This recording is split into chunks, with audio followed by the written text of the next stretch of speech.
Hi everyone, welcome back to the channel, and can you believe it? YouTube tells me that this is the 50th video that I've uploaded for this channel. Wow. I know, I was impressed too. Anyways, to celebrate 50 episodes of Might I Suggest a Game, I figured I'd jump into a series that I've been meaning to do for a really long time. I'm gonna take this opportunity to talk about my top 50 games of all time. And before you check to see if this is a 3-hour episode, don't worry, I'm only going to be talking about numbers 50 through 41 today. So if you want to hear about some of my favorite games of all time, and maybe make a few suggestions yourself in the comments, now that's a good idea, then might I suggest?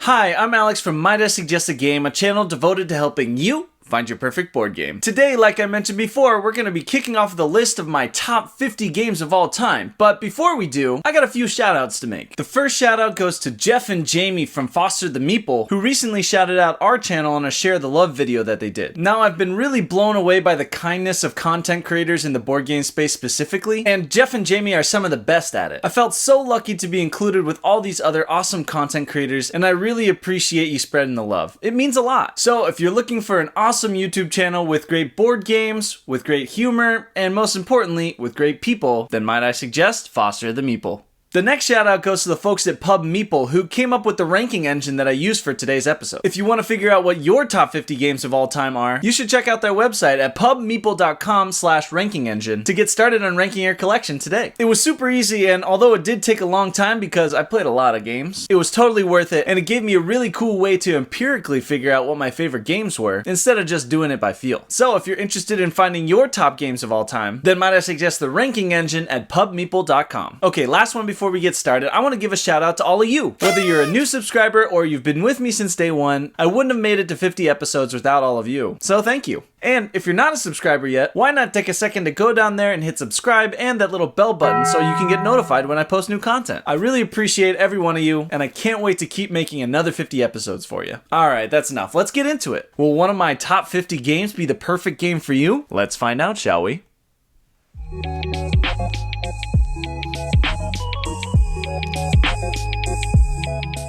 To start us off, the number 50 game on my top 50 games of all time list is Sagrada from Floodgate Games. Now, Sagrada is one of my longest tenured games in my collection, actually, and I'm pretty sure I bought it without even knowing what it was about. That's just a testament to the beautiful art and design of the game. And the theme of building stained glass windows at the Sagrada Familia, that seemed right up my alley. As far as impulse purchases go, I think this one definitely paid off. Sagrada is a really cool dice placement puzzle where you're trying to build the most beautiful stained glass window by placing colorful die on different spots on your board to complete both public and private objectives. Now, this might be a recurring theme in my top 50, but I really like these spatial puzzles that are clever about how they limit you. Sagrada itself is a super simple game. All you do is roll a bunch of die and draft the one you want when it comes to your turn. Because it's so simple, I've been able to teach this to a bunch of different people, and I'd say for the majority of them, it scratches that puzzly itch without being too heavy. Oh yes, that's very good. I like that. The last time I played this game was over the holidays with my in-laws. It's one of my favorite games to bring home to family because the theme really draws people into wanting to play it. I've seen a lot of the influence of Sagrada in some of the newer abstract games like Cascadia or Blazon. So if you like those games, you should definitely check this one out. So for my number 50 game of all time, if you're looking for a beautiful and relaxing dice placement puzzle with a ton of replayability and the satisfaction of chucking a bunch of die, then might I suggest Sagrada.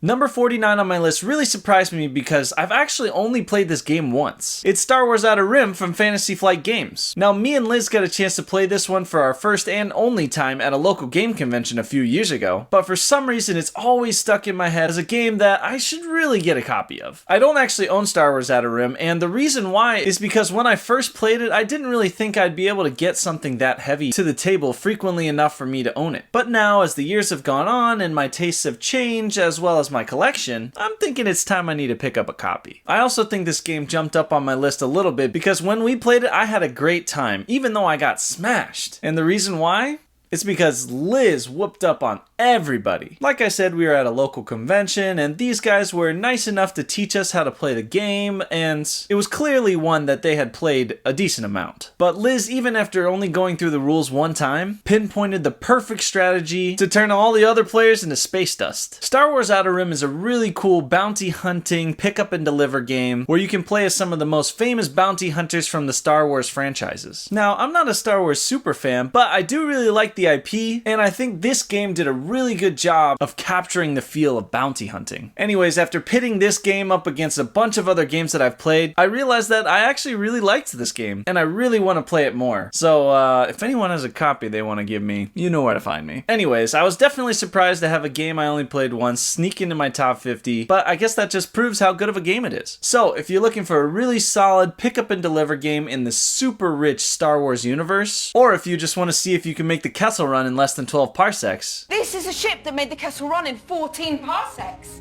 12! 14. Then might I suggest Star Wars Outer Rim.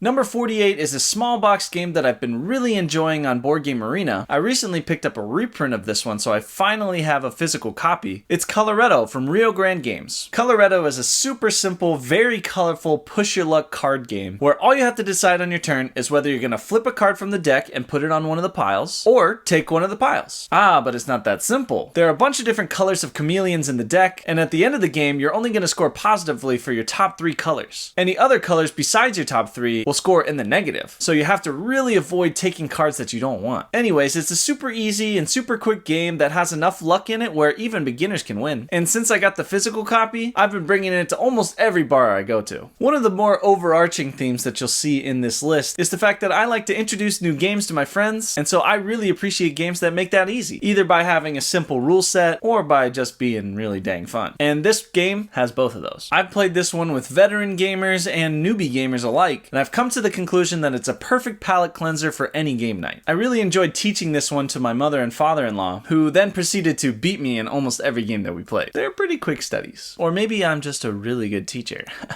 Oh, brother, this guy stinks! I think one of the signs of a good game for me is whether or not I can lose and still enjoy it. And let me tell you, I lose a lot at this one. But it's a put your luck game, so what can you do? So if you're looking for a colorful, chameleon-themed card game that brings push your luck fun to any game table, then might I suggest Coloretto.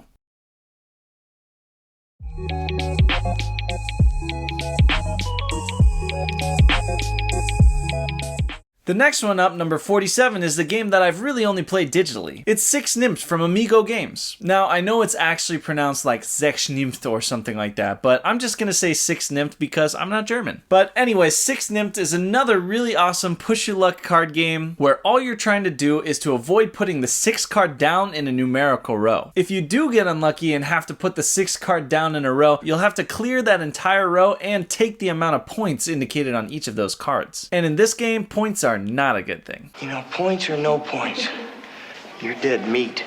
This game has a super smooth and quick implementation on Board Game Arena, so I learned it on there and I haven't stopped playing it since. It's just a great one to pass the time, it doesn't take too long, and there's some strategy to it, but not enough to make you really need to scratch your head. So I just think it's a really great palate cleanser, and I'm looking forward to finding a good physical copy of this one to add to the collection. My only gripe with it is I don't really love the graphics of it, but the gameplay is solid, so maybe if someone does a reworking of the art on this one, then I'd definitely be in. I also really like that this game plays up to 10 players. There's not that many games that hold up at that player count, and I feel like I'm always looking to have more people at my game nights. So any game that can incorporate that many people gets a check mark in my book. Anyways, I think I'm actually playing a turn-based game of this right now on BGA, so you know it's fresh in my mind. And I wouldn't be surprised to see this one creep up my list in the years to come. So anyways, if you're looking for another small box card game that can play up to 10 players and not lose any of its value, then might I suggest Six Nymph.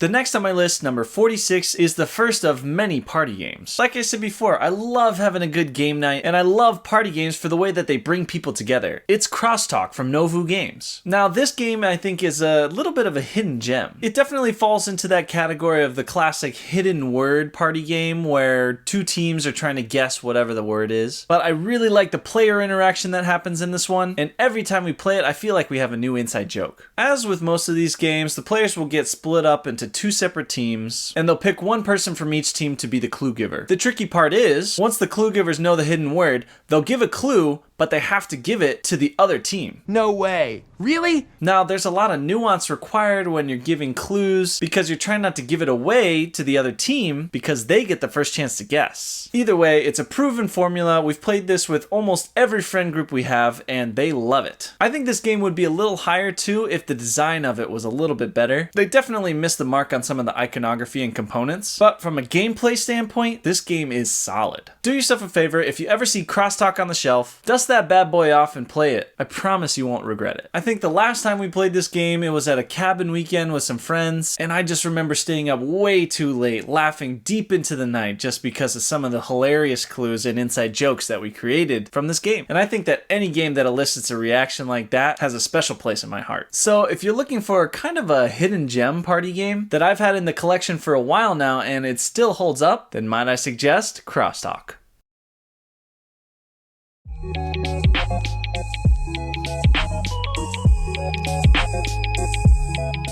Alright, coming in at number 45 is one of the most thematic games in this entire list. It's The Thing, Infection at Outpost 31 from The Op. The Thing is based off the 1982 movie of the same name, and if you've ever seen that movie, you need to play this one. I don't know what the hell's in there, but it's weird and pissed off, whatever it is. It is just dripping with theme, and I love the new stories that you create as you play this game. The Thing is a hidden roles deduction game where players are huddled together in the Arctic base trying to complete missions, defeat monsters, and keep from being infected so that they can escape on the helicopter at the end of the game. Obviously though, there are going to be some traitors that are going to try to keep that from happening. Those traitors, just like in the movie, are called imitations, and unlike most hidden role games, their reinforcements can actually increase throughout the game. In between exploring each different sector of the base, there's a moment where everybody gets a new role card, which means that you may start off the game as not being infected, but then halfway through the game, you're all of a sudden playing for another team. It's pretty wild and leads to some pretty crazy situations. The one thing I will say about this game is it's pretty difficult to win as the imitations, but there are technically two ways to do it. Either you sabotage the missions enough times that the base basically implodes on itself, or you do such a good job of blending in that the good guys take you on the helicopter with you at the end. My dream is to be a really silent, very chill imitation that ends up revealing themselves at the end, but unfortunately, I'm not that good of a liar. Either way though, I feel like every time I play this game, I really enjoy it. There's always great conversation that happens afterwards about, oh, what if I did this or what if I did that? Plus, it plays up to 8 players, which again is great for a big game night. Theme is a really important factor on whether or not a game gets to the table at my house, and this one definitely meets that criteria. Now, I've only played this one a handful of times, so we'll see what the replayability of this one looks like, and maybe it'll drop off my list in the future. But for now, top 50 seems about right. But anyways, if you're just looking for a new twist on that werewolf secret Hitler formula with a really cool theme that really sings with all you film buffs out there, then might I suggest The Thing, Infection at Outpost 31.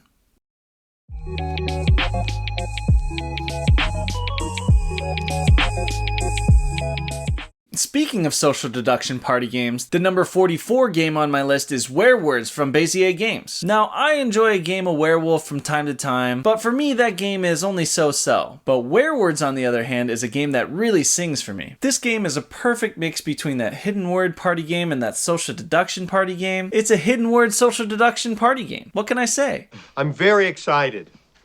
At the beginning of the round, the mayor will determine what the secret word for the round is. Then they'll have to close their eyes, just like in Werewolf, and both the seer and the werewolves will get a chance to look at what the secret word is too. Now these two have different roles. The seer's trying to help the rest of the villagers to guess what the secret word is, and the werewolves are trying to lead the rest of the villagers astray so that they don't guess the hidden word in the allotted amount of time. This leads to some really interesting dynamics, some interesting questions, and a whole lot of side-eyeing the whole time you're guessing. Because there's a time limit, it's hard to pay attention to other people and still try to get the word right. And this frenzy just gives the werewolves even more opportunity to cause confusion. Overall, this game is super quick, super fun, and has been a hit with every group that I've played it with. It's definitely one of those ones that you could just keep playing forever. So you kind of have to put a time limit on it, or else you'll end up playing it until the sun comes up. We've definitely had some multi-hour sessions with family and friends, and there's always some hilarious moments that happen in the thick of it. So anyways, if you're looking for a faster, easier, and in my opinion, more fun version of Werewolf for your next game night, then might I suggest Werewords.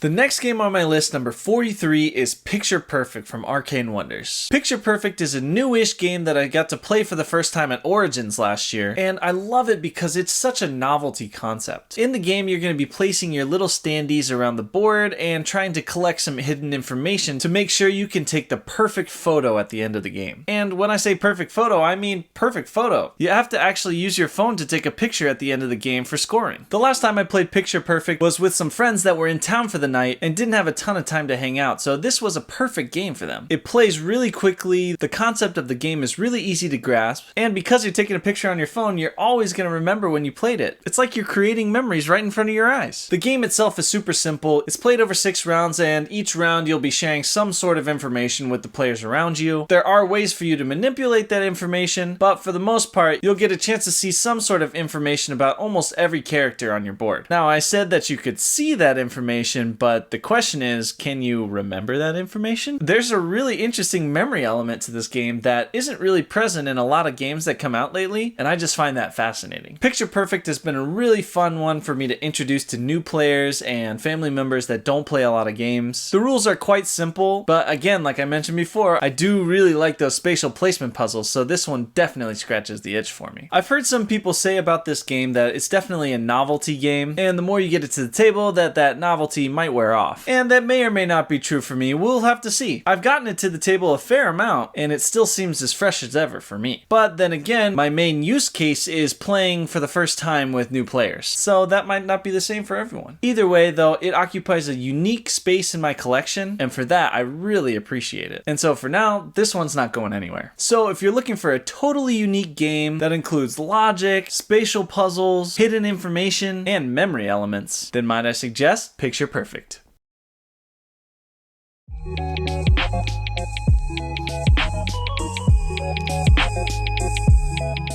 Alright, we're getting down to it. Number 42 on my list is Phantom Inc. from the Resonym. Phantom Inc. is, surprise, another hidden word party game, but it's brand new and it's from a publisher that I wish more people knew about. The Resonym is a really cool, woman-led board game publisher that's been making some really awesome games lately, and this one is no exception. In Phantom Inc., you get to pretend you're part of a seance.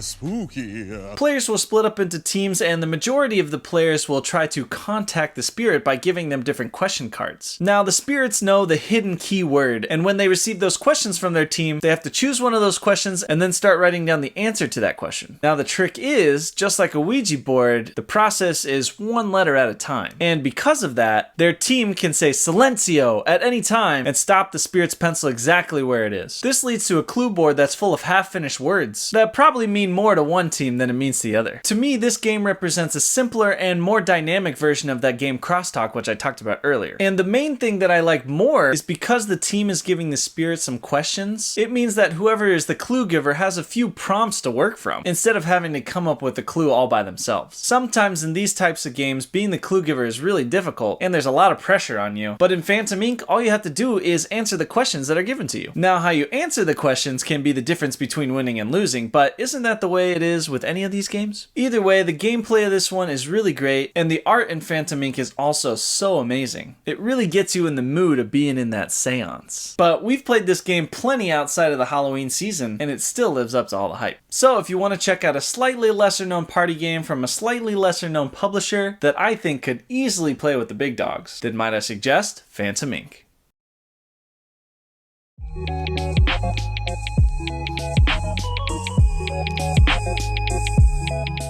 Alright, congratulations, you made it to the last one on my list for today. Number 41, it's Strange Vending Machine from So Studio. Now, out of all the hidden gems I've mentioned earlier in this list, this one is probably the most hidden of all the gems. The diamond Strange Vending Machine is a really quirky little game from a Taiwanese publisher, and to be honest, I would have never heard about it if it weren't for one of the math trades I did earlier this year. I was really intrigued by the box art, and then when I read a little bit more about this game, I thought, yeah, why not? Maybe I'll put a little bid on it during the math trade. And I got the game in the trade. So then going into it pretty much blind, I got it to the table at my next game night, and it was a smash hit. There are two different game modes that you can play, one that plays really quickly and one that's a little bit more strategic, but they both revolve around the use of these really interesting vending machine components. In the box, there's a bunch of little boxes that look like vending machines, and in the front, there's a slot for cards that you'll put in that represents the inventory of that vending machine. There's also a slot on the side of the vending machine where the coins that you have to pay for the items in the vending machine will fit. Then most of the games revolve around you either taking a card from the vending machine and paying for it, or grabbing a vending machine and opening up the top to take all of the coins that are inside. That means that during the game you'll see people shaking each of those vending machines to try to figure out how many coins are in it. Is it worth it for me to take the coins or for me to just pay the money and give more coins to the next person? There's a lot of really interesting decisions that need to be made in a really short amount of time. And I just thought, again, it's just such a novel concept that I'm smitten. I love games that push the boundaries of board game design, and this vending machine component is something that I had never seen before, which again means it occupies a very special and unique place in my collection, and that's a winner. I just think this one is so tactile and super easy to learn. It plays up to 6 players, and it's just a fun party game to bring out to any game night. I don't even know if this one's being distributed in the States, so it's probably pretty difficult to find. But if you do, buy it up while you can, because it's totally worth it. So anyways, if you're looking for a fun party game with some really tactile elements that plays with a lot of people and creates a lot of fun, then might I suggest Strange Vending Machine. Thanks for sticking around for the first 10 games on my top 50 games of all time list. I'm really excited to share the rest of the 50 with you and maybe give a few away at the end of this. So make sure you keep it locked to this channel. And if you're worried you're gonna miss out on any giveaways I might do, you should probably just click that subscribe button. Anyways, let me know what you thought about my games 50 through 41 on my top 50 list. And let me know any suggestions that you might have based on the games that I like. I always love hearing from my subscribers, and I really want to make content that you like. So the more you comment, the more likely that is to happen. Anyways, thanks so much for everyone that supported me so far. Please don't forget to like, comment, and subscribe so I can keep growing this channel and keep helping you find your perfect board game. Once again, this has been a Might I Suggest a Game production, and I'm Alex, your board game sommelier, signing off.